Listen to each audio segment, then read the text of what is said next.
ఊర పండగ కేవలం ఉత్సవం మాత్రమే కాదు, అది ఒక ఉపాసన, వేడుక కాదు, వేద సంస్కృతి యొక్క వైభవం, సాంప్రదాయం కాదు, సమాజ ఐక్యతకు శాశ్వత సందేశం.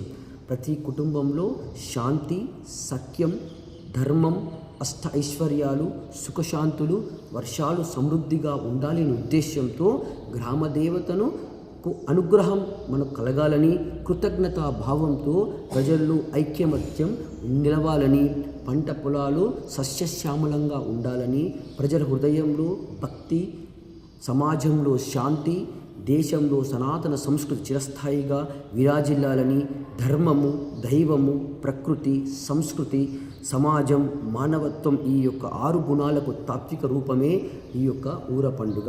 మన లోపల అజ్ఞానము, అహంకారము, కోపము, అసూయ, ద్వేషం వదిలి ప్రేమ, గౌరవము, మర్యాద, ఆప్యాయత, అనురాగాలు మన జీవితంలో రావాలని ఉద్దేశమే ఈ యొక్క ఐక్యత, భక్తి, సాంప్రదాయం, ఐక్యత, ఆనందాలు కలిసినటువంటి పండుగనే ఈ యొక్క ఊర పండుగ.